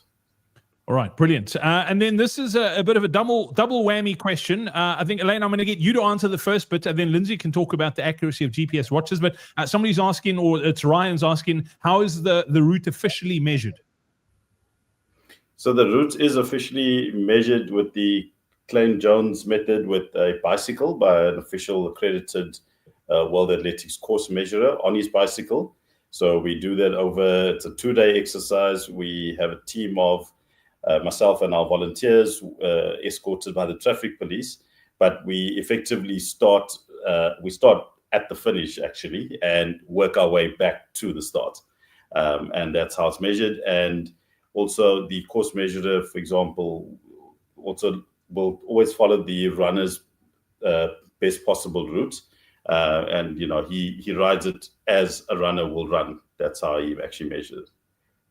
Right, brilliant. Lindsay, and then with regards to GPS watches, how accurate are they, and what should we be reading on our GPS watches from a distance perspective? Yeah, so look, there are two issues with the GPS watch. The first is that they do have a sampling error. So that is generally accepted to be between 4 and 8 meters per kilometer. So it's not a huge error, but you go 90 times 8, that gives you a fair bit of error. And then, of course, very few of us are going to run the quickest route, and there is a lot of side to side. So if you ran the shortest route, you would probably measure somewhere between 90.4 and 90.7 would be my guess. And then because you are not going to be running the shortest route, you're probably going to register just under or just over 91 kilometers on your watch. And one of the hardest things for me to not comment on Facebook is when people start talking about races being long, because all the Garmin's and GPSs, not just Garmin, by the way, all GPSs have that same error. All the GPSs agree, yeah, but that's because they've all got the same inherent sampling error. So, yeah, that's my advice. Quite simply, in any race scenario, is that I always advise my athletes to not rely on GPS distance and to use the route marker. So Comrades counts down from 89, 88, 87, 86. So, and that's why the pacing bands are built the same way, but build your plan like that so that when you get to kilometer X to go, that you are looking at the chronological time on your watch and the route marker, and you are not looking at because I promised that Comrades' route measurement is more accurate than your GPS. Yeah, and if I can just add in there, Lindsay, too, with regards to sort of timing and using one of those watches, make sure you start your watch as soon as the gun goes, not when you cross the mat at the start line. Because obviously it is a gun to mat finish. So if it takes you a minute or 2 minutes to cross the start line and you only start your watch when you cross the mat, you've lost 2 minutes. So don't get to the end and go, but my watch says. That's not the way it works. You have to, as soon as the gun goes in your wave, start your watch. And then Lindsay, this one is from Adman. Adman wants to know, where can I rent Coach Parry for one last race, pre-race pep talk on the 8th of June? You don't have to rent Lindsay, because he is going to be at the expo along with the rest of the Coach Parry team. We've got a stand, so if people do want to come and have a quick chat and last minute send off, they can do that. Lindsay? Yeah, absolutely. And I'm going to be there I'll try and take some lunch and loo breaks, but I'm going to be there for a lot of it. Hopefully and not the at the team same are time. there. You're not taking it together, hopefully. No, well, sometimes you got to do what you got to do, Brett. But no. So no, yeah. So please, we're going to be there from Thursday until Saturday. So absolutely, you can do that if you really want proper alone one-on-one time. I think I have a very few slots available that you can book an actual appointment with me through Zoom between now and Tuesday. I won't be taking any more of those past Tuesday, because I'll be heading to Durban on Wednesday. But yeah, we're there all day, and yeah, 10, 15, 20 minutes, you can gladly come and spend those with me. No problem. Yeah. if you do want to book one of those calls, it's coachparry.com/consult. That is the URL to get to. And yeah, if anybody, for whatever reason, wants to meet me, I'm going to be at the expo on Thursday morning, and then I'm going home feet up. So if you want to get to the expo early, I will be on the Coach Parry stand as well. And then this, I think it's mandatory, but what do you say? Wants to know, are we allowed to cry during the race? I thought you had to cry during the race. That was part of it. So I've only cried in one Comrades, and I cried twice, and it was my first Comrades. So yeah, when I got to the finish line, and it's weird, I cried for two reasons. Okay, the first was that when I got to the finish line and I realized that I'd done it, and I got a proper dose of ITB in my first Comrades. But yeah, look, one thing I can tell you guys is that I coach so that other people don't have to make the mistakes that I made. Okay, in my running life. But that I did 8:40 something for my first Comrades, and I was in a lot of pain for a long time. And so part of the crying was that I couldn't believe I'd actually made it to the finish. And that I only actually realized at the finish how long I'd been suffering for. That was the first thing. But the second thing is that I always knew my father was a good runner. Okay, like that, it's obvious. He's got gold medals at Comrades, so he's a good runner. But until I actually ran Comrades and suffered like I suffered and ran 8:40 something, I truly understood how gifted and how good my father was at running, having run a 5:52 for that same race. So those two things came together and made me mega emotional. So the short answer to that question is absolutely. I know people who cry every year at the start because it really is that special. The start is that special. So I know people that cry every year at the start, and there's plenty of people that cry with happiness at the end, and there's a lot of people that cry because they're so sore in between. So that's just how it goes. Cool. Another logistical question from Monica. Elaine, what time does the expo close on Saturday? Then the next question was, what are the expo times? I don't know if you know those offhand. I know they are on the Comrades website. Yeah, they're on the website, Brad, but on the Saturday, the expo closes at 4 p.m. 4 p.m. Yeah, I've got it open in front of me because I've been answering that question all day. All right. Do you want to give the open times while you've got it open, Linz? Open there if you can, Linz. Yeah.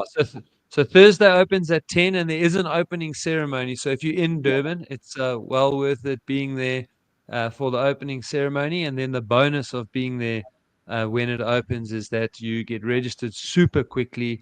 You also get your first pick of the vendors. And very important, guys, on Thursday, they will sell out of nothing. So if you are in Durban on Thursday, please come to the expo on Thursday. But yeah, Thursday is 10 until 7. And then Friday will be open from 9 until 7.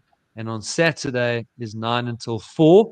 And everyone will have to forgive me on Saturday for being a little bit late to the expo on Saturday morning, because I'm just going to be taking part in another one of South Africa's institutions, and that's Umhlanga Park Run, because I need a park run with a U. So I'll be running Umhlanga Park Run, so I'll be a little bit late.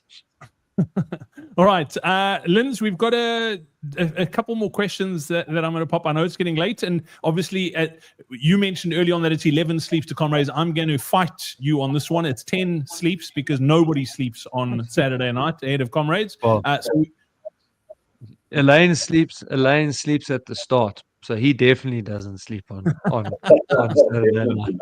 No. So we're gonna call this quits in just a moment. So if anybody has got any questions that they want answered, pop it into the chat there right now, and I'll answer 3 more questions if that's good. Linz, just one thing with regards to. Let me just find where it was here. It was one of the internationals asking about gels on the route. And will there be gels from 32GI, or do they need to carry their own stuff? What are your suggestions with regards to your nutrition needs on race day, particularly for the international runners? Yeah, so for the international runners, yes, I can't believe I didn't write it down this week because I don't know why my brain is so fried. Oh, you see, I've remembered. So there are two options for international runners: race pace tours and con sports, and it's well worth using them because the club system in South Africa is amazing, and so South Africans will have 2 to 3 points where their clubs will give them a little goodie bag with stuff. But if you get hold of Consport and Race Pace Tours, you'll be able to drop things. Look, in reality, you quite simply don't need for anything. Okay, those refreshment stations at Comrades are kitted out. You've got energy drink, water, sweets, um, chocolates, bananas, oranges, you name it. But yes, if you've been training overseas and there's something particular that you've been using that you are not going to get on race day, then those are the two options that I would go with. One of those two, and then you'll be able to pick up some goodie bags and refill your pockets and stuff as you are going along. Yeah, I mean, Elaine, you'll agree with me on this. One thing, there's lots of supporters on the side of the road from the runners, and they bring lots of stuff along, food and drinks wise. But a lot of the locals in KZN come out, and because it's been part of their life for so long. And if I recall correctly, there's a family that, and Linz, you might remember this. It's near it's both as Hillway, that come out every single year. They don't have anybody that's running. They just love Comrades so much, and I think they got a Spirit of Comrades award a couple of years ago for the support that they've done over the years. Yeah, so in Chunga, that's where they are. They're in Caravan Park, and they have a table with Smarties, jelly tots, bananas, sandwiches, you name it. They've got it. Deep heats, Vaseline, plasters. They are there. Yeah, and I mean, I've always joked, but I'm convinced that if you wanted to have a steak and chips along the routes at Comrades, you will find somebody on the side of the road that'll have a steak and chips for you. That is part of the deal. I'm pretty sure of that. Lindsay, question for you. Is it safe to, let me just pop it up on screen. There we go. This one from KB. Is it safe to take a flu vaccine now? Yeah, it's safe. And I would certainly encourage it this week instead of next week. Having worked in Olympic teams, I've been assured by doctors many times that there are no adverse effects. But I just know with anything in life, if you put something into your body, you can always have some sort of reaction. And so, I would do that this week, though. I wouldn't do it next week. All right, cool. And then, Elaine, maybe you can answer this. I don't know if Lindsay would know the answer, but I'm sure you would. Fahima wants to know, for those of us staying in Pietermaritzburg on Saturday night, are there e-hailing services like Uber that are operational in early hours of Sunday morning? Yes, that's correct, Brad. So Uber, Bolt, and also your metered taxis as well will be operational. So people can call on those and to take them to the drop and go zone at the start precinct. Top tip with that, Brad, is book that the night before. So if you book it in advance, very reliable. I've very seldom been let down when I've booked it in advance, but obviously in the morning, you won't be the only one trying to book one. So yeah, absolutely. Let me just pop this up. This is from Gina. Gina, just somebody, sorry if I missed it, but how does the finish work? Gina, what I would suggest, and we've had a few people ask this question already. This is being recorded. So the link that you are watching this on, the recording will be there. I would suggest go back and watch the first third of this webinar. Elaine went through all the logistics of the start, the finish, exactly how everything's going to work. And if there's something still that you need to know, info@comrades.com is the email address to send it to.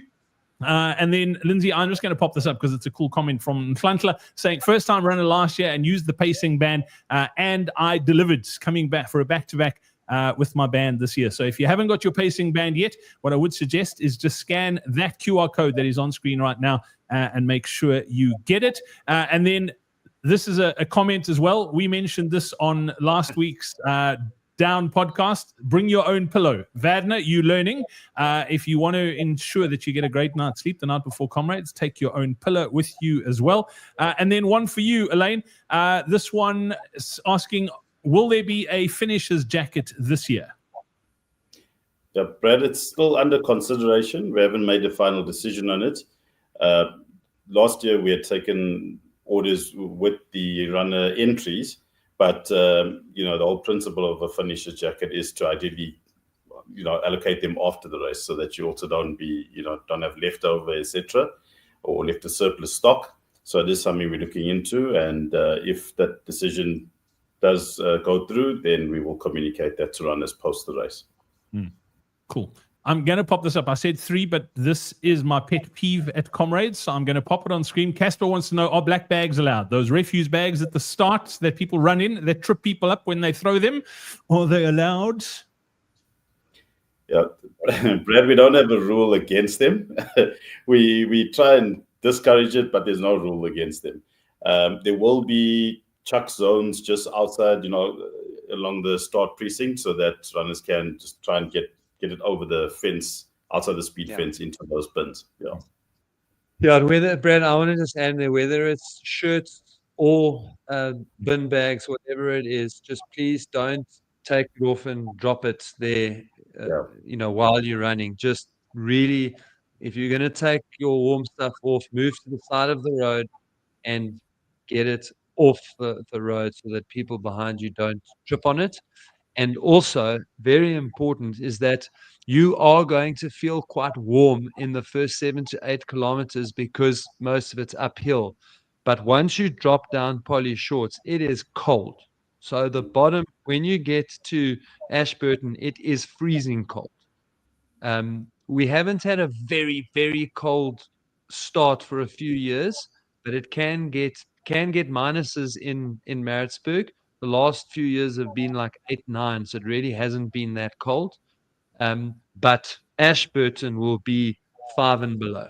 So don't discard your warm clothes until you get to around Umlaas Road. So this year might be a little bit different because we're starting a bit later, but in past years, it really only started to warm up beyond Umlaas Road when the sun was starting to get up in the sky. So you are, if you get rid of your warm stuff straight away, you're going to get cold in Ashburton. Yeah, Elaine, Lindsay said it earlier on, just how on the ball everyone at the office has been in 2025, your organization, how things have gone so smoothly, how involved the board is. And I'm pretty sure you have organized it. The question popped up earlier, what is the weather doing on race day? What have you ordered for us?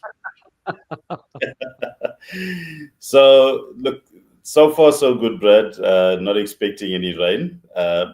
We're monitoring the wind aspect quite closely. There was a freak wind that came through when we were busy with our build-up at the finish a few days ago. So picked up quite fast, heading actually at one point close to 60 kilometers per hour. And that was very strange to see that happen. But since then, it's been calm, even at the finish. The wind has been behaving itself. But just to Lindsay's point, for some reason, again, it's just weird weather phenomenon that Maritzburg's temperatures currently have dropped considerably. We're not in the minus yet, but I can tell you it's cold here already. And even currently at 6 in the morning, it's very cold. So Lindsay's spot on there. When runners get to Polly's Ashburton area, it's going to be cold. We can feel it already. All right. So just want to say, if the wind is going to blow, make sure it's blowing from Maritzburg. And that's what we need. So it's got to blow us to Durban. It mustn't be the other direction. I am a bit concerned because every time I've run the Peninsula Marathon in Cape Town, it's absolutely howled with wind. The years that I don't run it, it doesn't blow. So I'm hoping that wasn't an omen that I'm running my first Comrades in 12 years, that the wind is picking up in Pietermaritzburg. That's the last thing we need. So I'm going to ask everybody who's on the call, just in the chat below, let us know what you got out of this webinar. If there's one thing you're taking out of this into race week and race day next week, pop it into the chat. We'd love to get some feedback. We love doing these webinars. What is the thing that you got out of this webinar and the series of webinars? We'd love to know. Elaine, final parting shot from you before I hand over to Lindsay, and then I'll wrap things up. Brad, I just want to wish everyone everything of the very best. And, to all our novices, keep following Coach Perry and Brad's posts, etc., and all the information that they're sharing. It will definitely help you guys just to get through. As I said, there's lots of new innovations, enhancements, etc. we've done for all runners. But again, come and ask questions at the various, like the Coach Stand at Expo. Talk to us, contact us at the office, use all our social media channels. But yeah, rather ask questions to be sure of information. Just one last thing from our side, Brad, I mentioned earlier, the road closure schedules are coming out tomorrow, and also lots more information, just especially from a race and logistics perspective over the next coming days. As we head towards the race, we will be sharing lots of information. You mentioned earlier the various maps are up already on the website for downloading.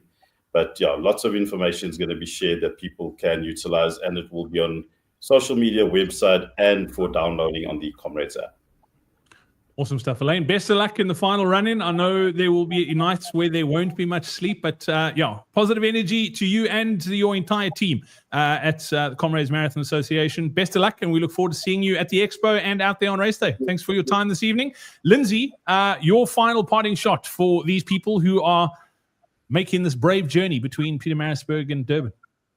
Yeah, so look, I've said it all tonight. I said it at the beginning. I'm just so excited. I'm looking forward to seeing everybody. Please come and say hi. Yeah, be the tortoise. Be the tortoise, not the hare. That's my parting shot. Be the tortoise, not the hare. And Herman, I will get hold of you. Herman did book a slot and he can't find one. So Herman, I'll get hold of you. I'll make sure that I give you your 45 minutes before Tuesday when I leave. But yeah, and thanks to, actually what I will say thanks to everybody who comes and listens to these webinars, because there would be 0 point doing them if you guys didn't show up. And it's been awesome. We've had crazy good numbers on the webinars. So thank you to all of you. And yeah, just last time I'm going to say it, but I'm very excited to see you guys next week. Yeah, absolutely. And so am I. Looking forward to going to the Expo, looking forward to running. And if I can just ask you, Lindsay said it too, come and say hi at the stand. And please remember that we can't see you. So we've been in your living room and in your bedrooms for the last 6 months. So we can't see through the camera. You can see us, we can't see you. So come and introduce yourself. Don't just go hi. Because we don't know who you are. So come and say, hey, I'm Joe, been watching the webinars. So please do that. We look forward to seeing you at the Expo. I look forward to seeing you on race day as well. From the two of us and Elaine and the rest of the Comrades Marathon team, thank you so much for joining us this evening. Best of luck. Don't forget, there is one more episode of Down coming your way next week for the final week into race day. Make sure you catch that webinar, that podcast rather, and we will chat to you next week. Take care, everyone. Bye-bye. Bye-bye.